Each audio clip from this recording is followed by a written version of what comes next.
Hey guys, Aaron here, and on today's episode of The Aaron White Show, I interviewed Kurt Gray from Auki Strength. We chat all things soccer hooligans, we chat CrossFit, why he started his brand, and yeah, it's just bloody good chat. All right, cool. Sit back, relax, and enjoy the show. All right, cheers, guys. All right, that's recording. Quick word from the sponsors.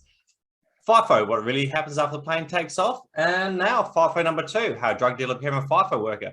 Both available under The Aaron White Show on TikTok or Aaron Weston Author on Facebook. Both hilarious novels. You got to check them out. And FIFO number 3 should be coming out later on this year. And for the kids, under Children's Books by Aaron White, you have Australian Mining Machines, Australian Firefighters, Mining Machines Colouring Handbook, Australian Defence Force Machines, Australian Police Vehicles, Australian Surf Lifesavers, Australian Paramedics, all available under Children's Books by Aaron White on Facebook. And yeah, The Aaron White Show on TikTok. All right, let's get started. Today, I have a fantastic guest, Kurt Gray. Kurt is the founder of I butchered the name. I want to let him pronounce it properly because I only just learned how to pronounce it. Pretty piss poor research, that's for sure. Anyway, hey, Kurt, welcome to the show. Aaron, thanks heaps for having me. It's been pretty solid pleasure being on the podcast. Thank you. Please, I'm sorry for butchering the name of your brand. Please, it's just pronounced Auki. Auki. Yep. God, that's unprofessional as. That's all right. Good little warm up into it. Yeah. I only just woke up, really. Hey, yeah. Hey, today I just want to hear your story, like how and where you grew up, any life-changing events, and how you end up doing what you're doing today. Yeah, unreal. So, pretty much grew up on the East Coast, so in Wollongong, just sort of an hour south of South Sydney, and yeah, pretty much just cruised around doing that. Started off as a plumber, was sort of just started my own company after I finished my time, and then packed up shop and decided to go traveling. So went traveling in 2018. That was a pretty massive life-changing event after sort of just hitting the club scene and things like that, and then realizing that didn't really want to do that anymore. So went traveling and sort of just left a lot of stuff behind in Wollongong in town, and just moved over to Manchester in the UK. So I lived over there for just under 2 years, sort of doing the sport of CrossFit over there for a bit, and then still partying pretty hard and things like that, and just making a whole bunch of mates. And it's a bit hard for me, but literally sort of letting the hair down, and sort of just living it up over there, traveling over to Europe, and I end up having a couple of mates over there.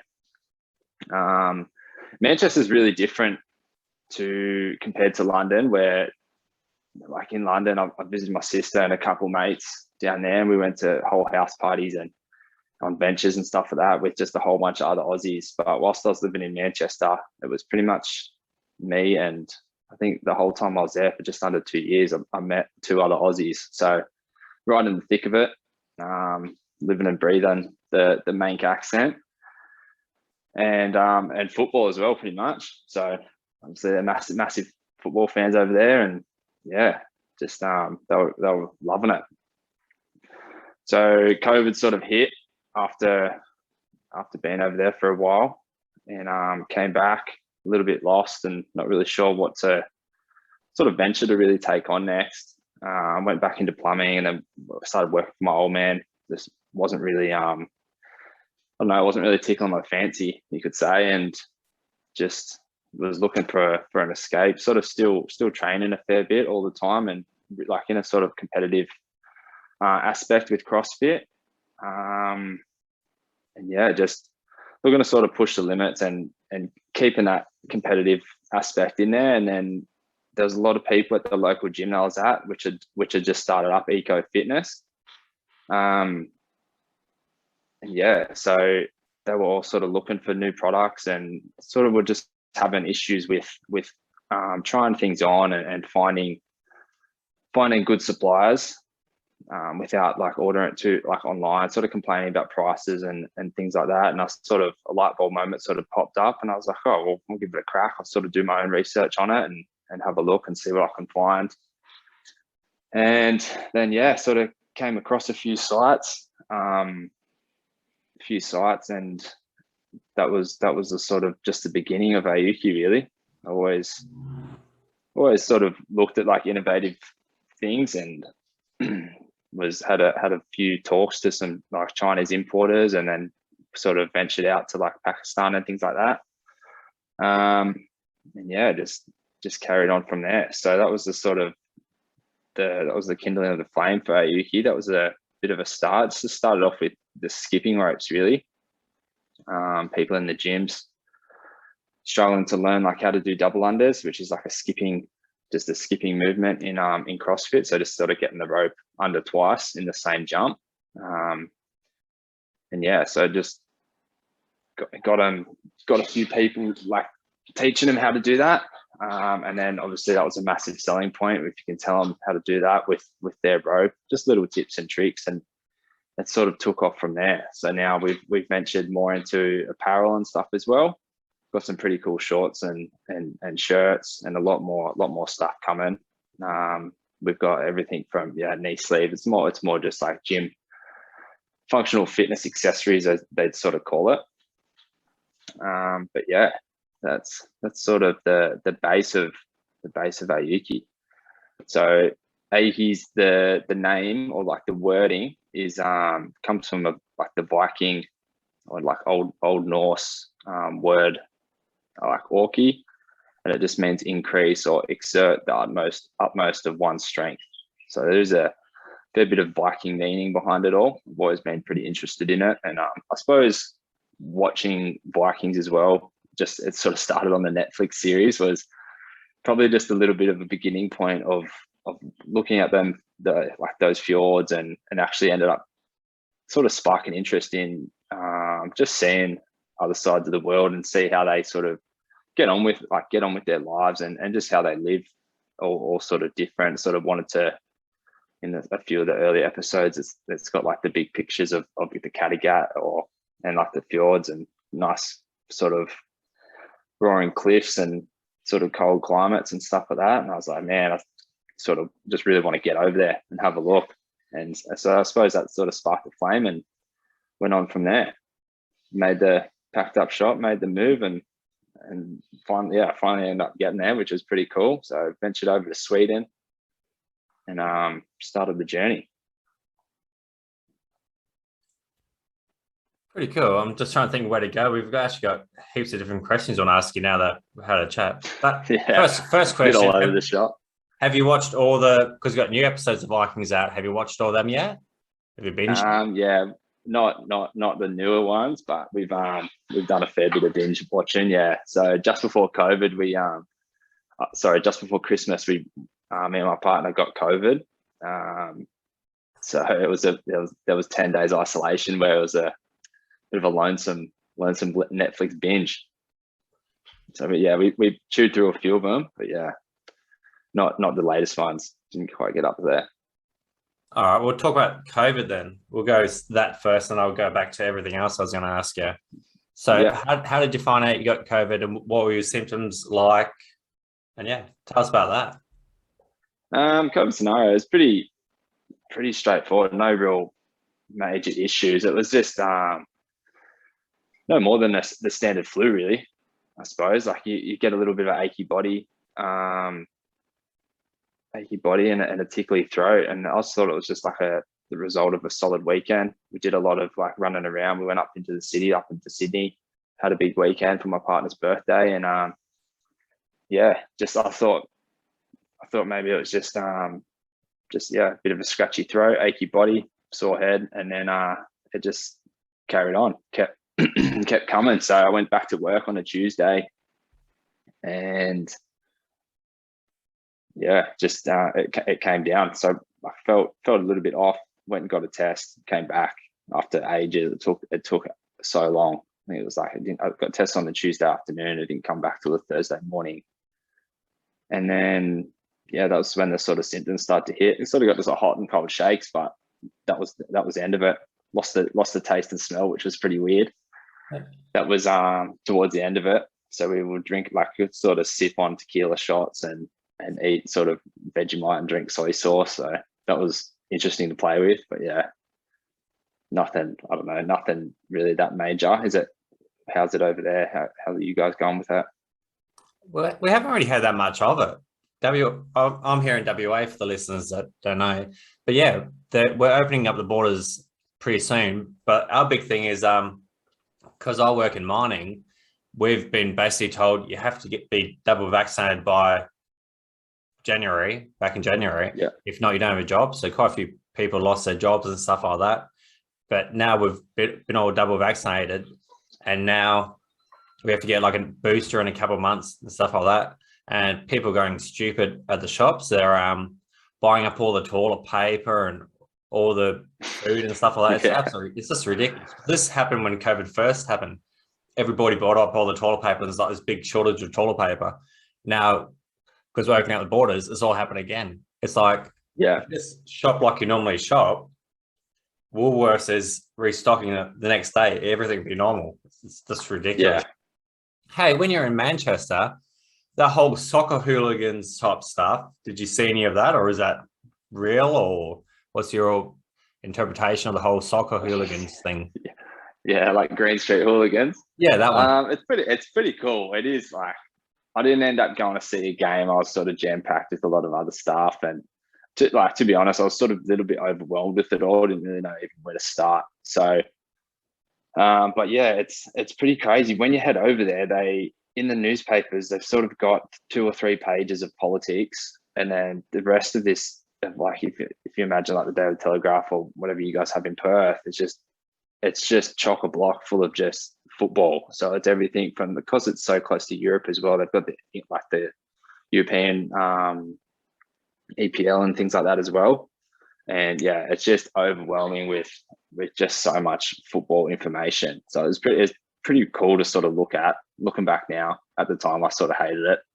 Wasn't really in the, I don't know, I suppose, best mindset, or even like when I was over there, it was very sort of selfish and all that sort of stuff. But coming back now and looking back on it, I was like, man, it was a pretty good time. Just the soccer, the fanatics, like they just get so passionate. I've never sort of seen anyone diehard supporters and things like that. Like sort of pretty funny. They got like tattoos on them of their teams and all that sort of stuff. Like they just get so caught up in it, and they're so passionate about it all. Families, they're sort of the young ones don't really venture too far away from what the old man sort of supports or what the mum supports, which is pretty cool to see. But yeah, every game is sort of just a full house. Like it's a bit of a struggle to get tickets sometimes if you're not a full-on member and got the season pass and all kitted up. But yeah, it is cool to see. You definitely knew in Manchester. So there's the 2 teams. You got Manchester United, Manchester City. Oh yeah. Manchester City is sort of they create a bit of a divide. It's sort of a bit more of like the upper class blue, like white collar. Sorry, the white collar sort of football team, and then you've got Manchester United, which was more of like the blue collar sort of team. And I was living in, so when I first got there, you're not really respected that well, or like you don't really slide straight into a high-end job and all that sort of stuff. So you sort of live in like just near the football field in Old Trafford, which is the Manchester United game. And yeah, it's just the people you deal with and stuff like that is just unreal. Like they're just so passionate about it all. The streets are just filled, the flares are going off everywhere. And it's not so much the fighting, like in Green Street Hooligans, you don't see many fights. And they've sort of had to tone that down a fair bit now, just because so many like young families and stuff go. But in I have heard in like London down south, it was, some of them were still pretty full on. What got you into CrossFit? It sounds like you're passionate about CrossFit. Yeah, that's definitely. So back, always been into competitive sports. Ever since I was younger, at about 16, we started rowing. So over in Perth, like with the surf clubs and stuff like that, you'd have like the surf boat rowing. So we did that over this side. Did that from 16 to about 22. And it was always just a competitive sport. We did really well in it. Always loved sort of pushing the limits and getting into those sort of mindsets where everything sort of just hurts. And then that sort of packed up shop with that, got over it, and was just chatting to a couple of mates. Was going to the gym like as per usual, and sort of just wanted something else a bit more fast paced than just sort of standard like lifting weights. Was chatting to a few mates, and they were already into it. And it was at the start, it's sort of a little bit intimidating trying to venture into something like that. CrossFit's pretty dark and dirty, I suppose you'd call it, and very, it's sort of like a tough and gritty looking sport.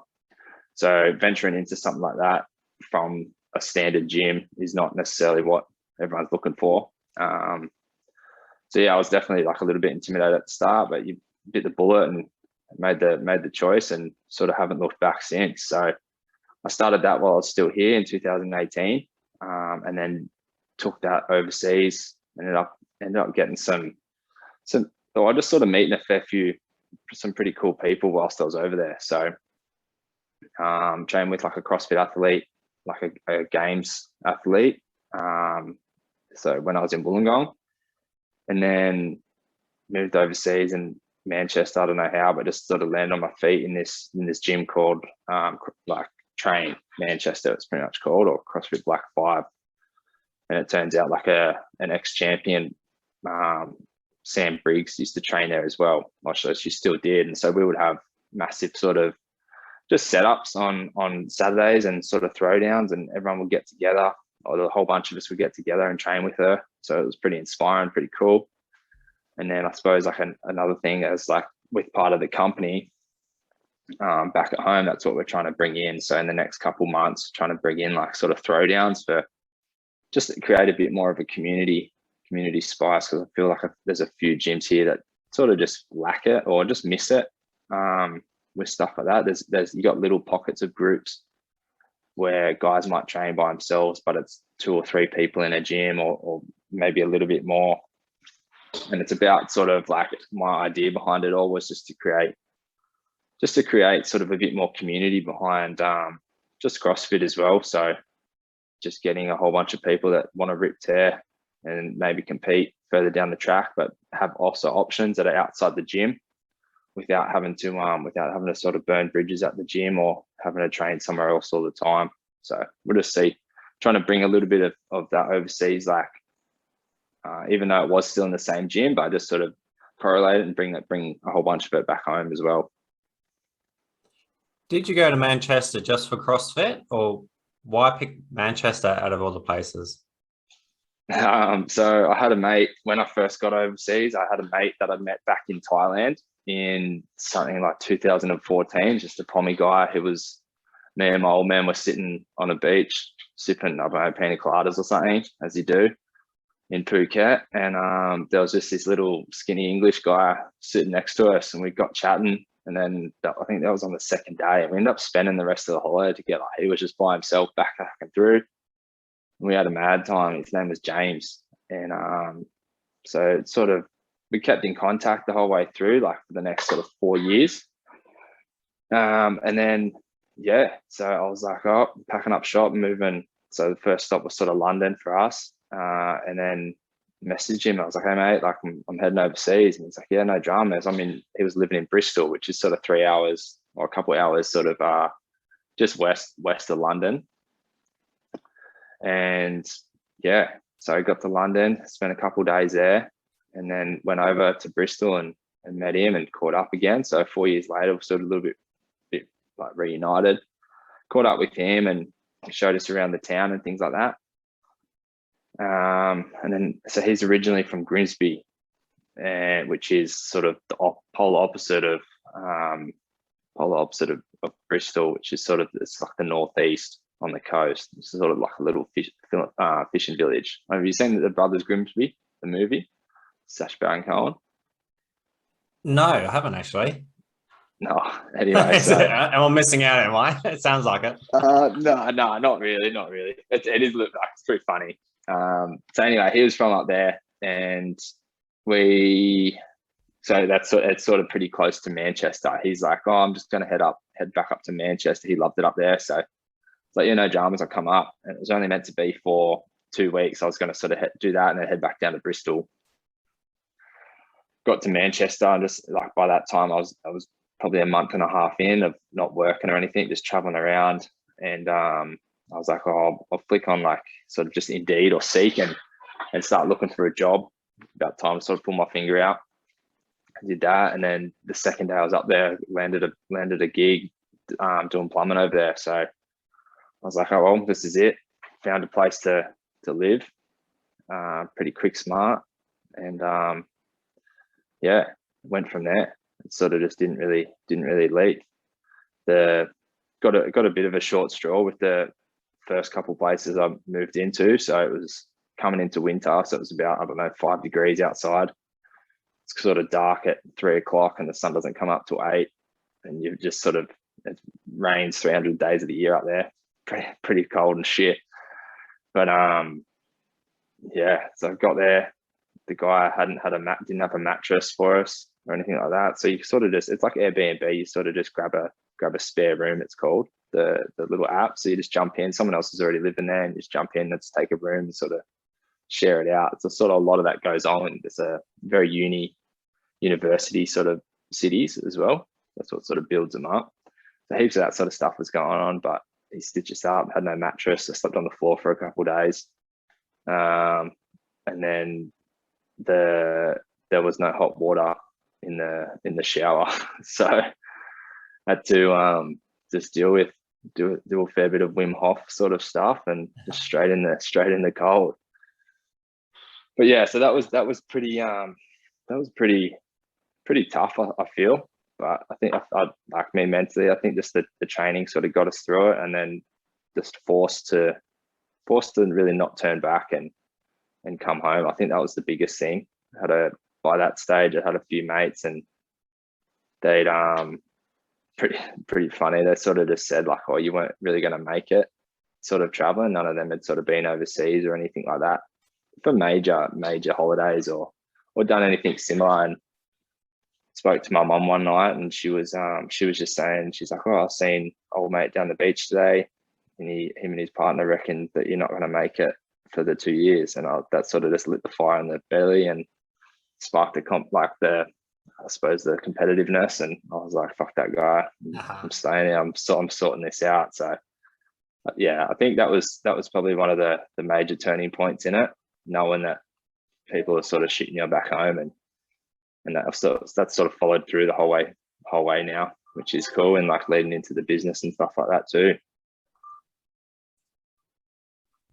In the houses over the place that you stayed over in Manchester, did they have their washing machine and stuff like that in the kitchen, or do they have a washing machine room like we do in Australia?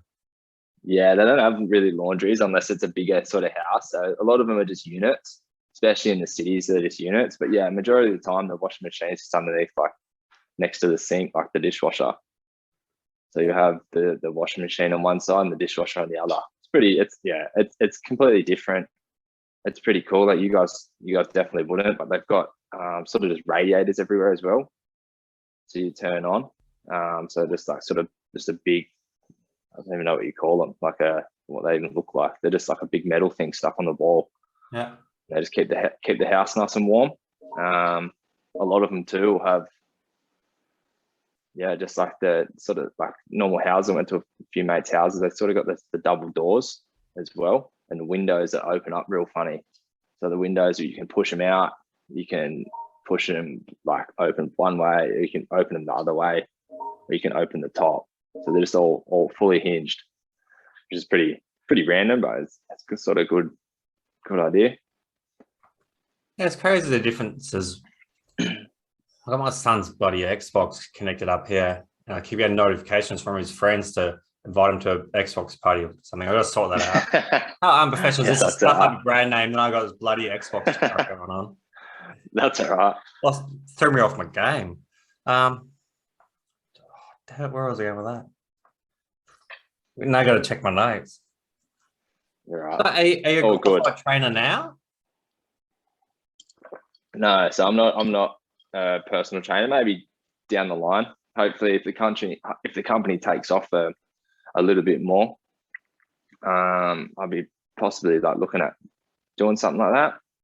Probably just for my own personal benefit, and even just so I can sort of promote a fair few things. But I got enough mates in the industry now that sort of there's a fair few of us that help each other out. I got a guy at the moment, one of my good mates, Lockie, he's helping us out with writing programs. So one of the things we're looking to introduce is once you purchase, say, a bundle, whether it be like the weight belts and the knee sleeves, doesn't have to be CrossFit specific, but you just sort of you get a squat program or something like that, or that's what you'll get in as part of the bundle, and little things that's just sort of going over and creating more content on like how to do part of the movement, so like double unders and perfecting your squats and things like that. So I'm not a trainer, but I've got a lot of mates that'll help us out with the content and things like that, and we'll start writing a lot of the programs for us as well. Did you ever, or are you going to compete in like any big CrossFit games or competitions? No, not so much anymore. That was obviously a goal, probably at the start of last year, and then once the table sort of turned with getting like having a business and things like that, and it was a big change of scene. So a lot more of it's now is more just contacting people, contacting like sort of the games, the guys that are competing in the games and competing in like the local competitions, and getting on board and sort of just having stalls with the competition, with the guys doing the competition. So get Auki, sort of just the brand name out there a lot more.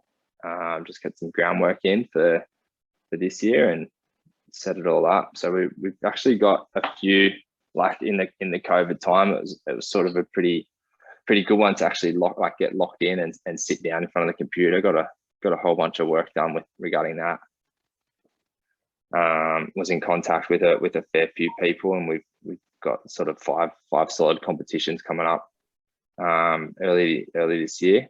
So we'll be heading down to Melbourne for one of them, which is like just the Masters Leagues one, and then just sort of branching into the functional fitness world too, which is there's a big competition up in Penrith at the Regatta Centre. So that'll be pretty cool. But it's more, it's sort of tables are turned with it all. It's more just about getting the stall, getting the brand out there. So that's pretty cool. So you got this big CrossFit games, everybody comes to compete, and then you got it's like, what did you say, an expo? Basically, you got all these stalls anyway. So you got your brand, and then you got these other brands selling the gear at the games itself. Is that how it looks? Yeah, so not necessarily CrossFit Games. CrossFit Games is pretty hard to sort of get into. It's a lot of big companies got to offer a lot like a fair bit. But yeah, at the moment we're just sort of just doing the local ones. So it's more just like New South Wales to begin with, and that one in Victoria, which will be pretty cool. But it's only going to sort of grow from there. So it's just all about like just getting the groundwork in and getting the name out there a lot more, and then hopefully, that's potentially like one of the goals is to get some high-end athletes on the just sort of wearing our gear really. So how do you go getting athletes? Are they just your mates from the gyms, or tell us how you get like an influencer, like your the guys that wearing your brand and stuff like that? A lot of them are like, so it just started off as just as mates. Like that guy Lockie is one of them, and some of the crew at his gym. So it sort of starts off as that. They ref it a lot, and then again, just from sort of past experiences, just reaching out to people, just reaching out and just saying the two people that I've got like on the weightlifting side of things. It was literally she was asking a question on her Instagram, and it just went from that. I just sort of answered it. She's like, I think it was like, ask us anything. And I just reached out and I said, hey, like, are you looking for a sponsor? And then sort of got a DM back and went from there. Turns out sort of it was pretty lucky, I suppose. We got a bit of a 2-for-1 deal there. So her partner is actually the one that got her into it, and they're both competitive weightlifters. So from branching out to her, then finding out the story and figuring out that her partner is into it as well, and they're both like extremely competitive with it. They actually both placed third at nationals not too long ago, just before Christmas. So in their weight division, which is pretty exciting. It's pretty cool. But yeah, so that was a bit of a 2-for-1 deal. Got on both for the same sort of question. But yeah, I suppose like with the rest of them, it's just getting the name out there and sort of contacting them, or if they contact us, really. So what's the go with sponsorship? So if you were to, like, you sponsor that chick and her husband, if an athlete wanted to partner up with you, what does he get and what do you guys get? So like, does he get like free gear, and do you pay for his competition entries and stuff like that, or does he get like a weekly paycheck? How does sponsorship work? At the moment, no. Like they'll get pretty much all the free kit that they need, as long as they're sort of like doing the endorsement and like the advertising for us. It's always good having someone that moves really well, repping your gear or putting some solid numbers up or anything like that. But yeah, it's at the moment we're sort of looking to be able to pay someone. So I think it was we're going to work off of like a commission base for a few of the athletes. So if any of their discount codes come through, they're going to get like the 10%, 20%. But at the moment, our company is probably not big enough to really sponsor them. So we do just have local athletes at the moment. But yeah, again, just trying to find some bigger ones, get some more groundwork in, get the name out there a bit more, and then hopefully down the line, yeah, for sure, start paying them, start offering a lot more. I do, like me personally, I still like to sort of go above and beyond for them. So they, Nat and Sam, the weightlifters, they at that national competition, just sort of make their life a lot easier. Just sort of put them up in a hotel for the weekend, so they didn't have to drive home, and sort of hopefully sort themselves out and get a lot more rest periods in between. But again, like that's more just me, hopefully just looking after them a lot more. Hopefully they see that and yeah, just going from there. Hopefully, yeah, I'd love to be able to help them as much as I can on their sort of their weightlifting career. We've got another guy, Joshy, who's looking to make sanctionals event in a team, that'll be up in Brisbane. And then yeah, so we're looking at hopefully sort of supporting him with whatever sort of supplements he needs as well. We've got a few connections with stuff like that, and yeah, just sort of helping him out. We can't really offer too much as in the money, like finance sort of perspective, but we put a lot of heart behind it, I suppose. So yeah, any training goals that they need or any equipment and stuff that they need, we try to do our best to help them out that way. Cool. All right, here's one for you. So tell us how you started. Like, is it in your bedroom or your spare room? Tell us where you are now, and tell us where you'd like to be in 2 to 3 years or something like that. So tell us, if you already have a game plan, let us know that, or what you want to do. You can answer it however you want. Yeah. So at the moment, it's pretty funny. We moved into it started off just a box of skipping ropes come from China, and it was just me distributing them. The first competition I did was me with like a sort of just like a BCF barbecue table, like a camping table, and just a whole bunch of no cloth or anything over the top, and just I think there was 6 ropes sort of scattered on it, and then just teaching people how to do double unders at this sort of local CrossFit comp, and I absolutely had a blast. So that was like one of the igniters. That was sort of like the real starting point. We moved out of my mum's place after that, after sort of getting back from overseas and things like that. We got our own place, a little 2-bedroom apartment. And my partner was like, she couldn't wait to set the spare room up, to invite all her friends around and have them stay over. And then so I think she was out one day and I went to Bunnings, and the next thing you know, she comes home, there's all industrial shelving all the way through it. And so we've got this big, like each one side of it is just an office and the other side is just all industrial shelving. So it's all just jam packed. So at the moment, we're just in a little 2-bedroom flat with a whole bunch of boxes just stacked up, and things are coming in, things are going out, and just sort of running out of room. We've stacked some stuff back at mum's in the garage, like same thing. She come home one day and there was just 2 racks of industrial shelving that she didn't really know was coming, but poor thing.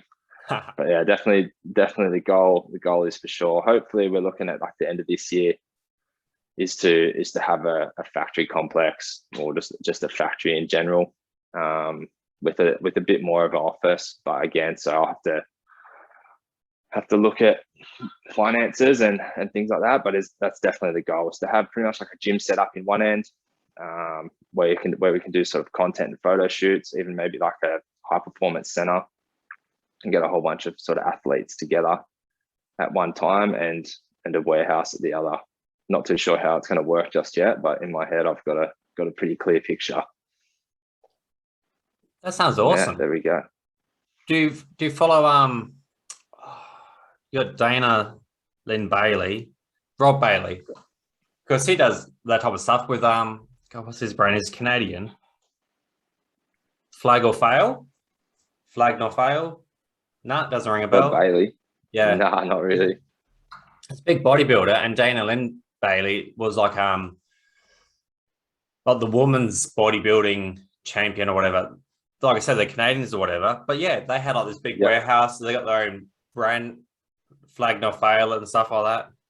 I won't go too much into that. Check them out anyway. They got like their own like workout music, and like your story kind of like reminds me of theirs. So it might be good for you to check them out. Their brands, definitely massive. Yeah, that's what I think. I feel like that's what's hard about.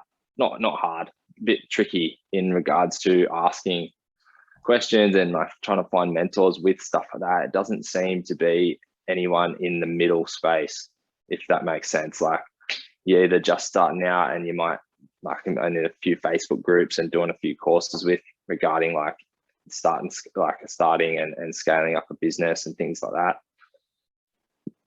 There's no one really in that middle, doesn't seem to be, and it's hard to find the people in that middle area where they're doing really well or like trying to venture up. You've just sort of, all the people that you see are just like the guys like the Gymshark and sort of like the Etched guys and stuff like that, and the Muscle Nation. And it's like, man, like that's sort of what you're definitely looking up to. So they all did start in a bedroom. Watched numerous videos on pretty much all of them, and it is pretty inspiring seeing where they all come from. And just trying to piggyback in their footsteps, really. I think Jimru is in around the same, not league as you, but same sort of like journey as well. Have you seen Jimru or whatever? It's like this big muscly kangaroo. Yeah, I think he might be a good one for you to follow and stuff like that. And like you said, as you're looking for not mentors, but people like on the same journey as you, like around the same time frame. That matters. Yeah, I suppose it's just a little bit like tricky as well. Like there's only so much, if you like reaching out to someone like that, it's going to be a hard task just to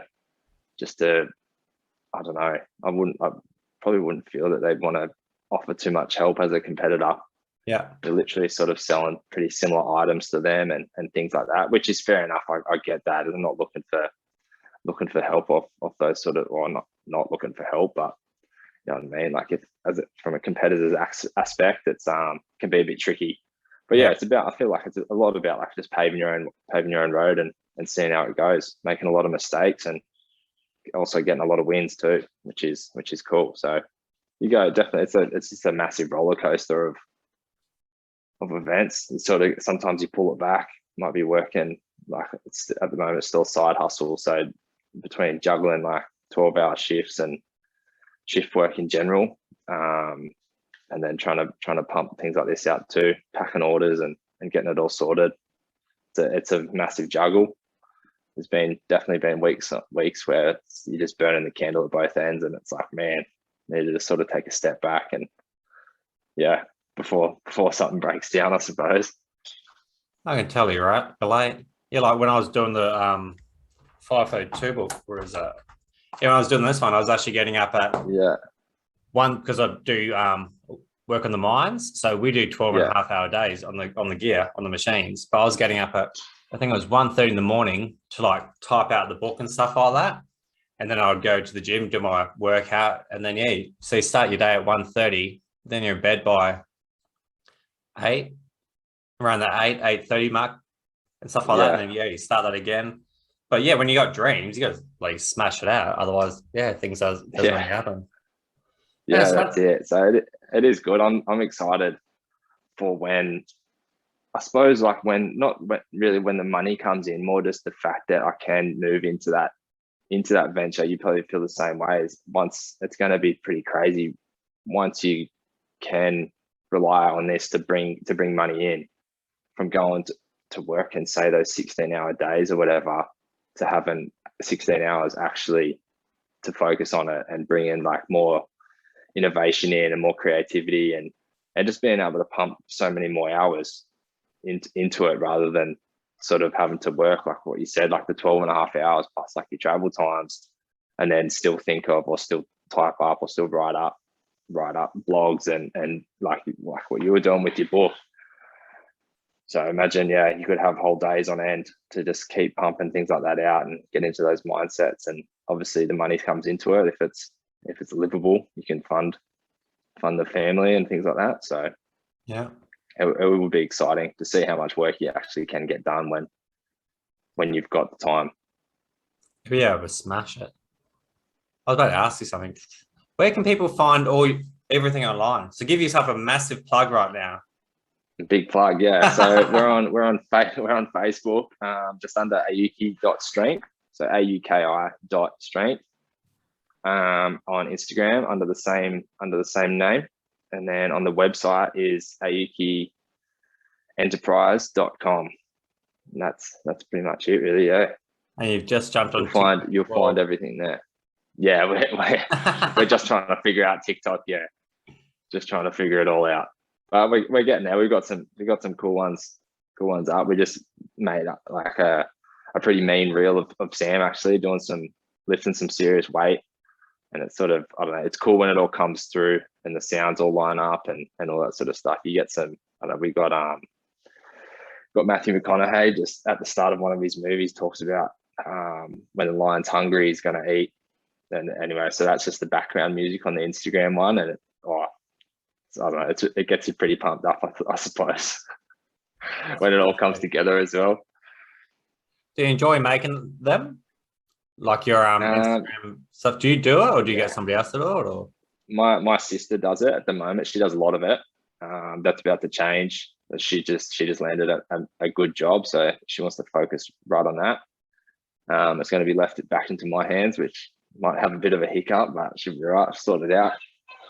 But yeah, so just again, like just doing courses and trying to figure out a lot of YouTube and tips and tricks, stuff like that. Just love layouts and just how to sort of cut and edit videos and stuff like that too. So it is good, but it'll take time. Ah, sweet. Well, we might wrap it up there. We've hit our 40-minute mark. Well, massive thanks for coming on the show. Did you have fun? Yeah, that was unreal. Thank you. First podcast. I ticked that one off. Thanks, Aaron. Sweet. Anything you want to leave the audience with? Whatever you want to say. If you got anything, go after it. We're burning the boats and go all in. That's a little Auki motto. That's a nice little Viking Norse type thing there too. Yeah, very, very much so. Very much. Ah, sweet. Oh yeah, that's a wrap. I'd like to thank you for coming on the show, Kurt, and I'd like to thank you, the audience, for listening. Please tell a friend about the podcast. Have a fantastic day. All right, bye.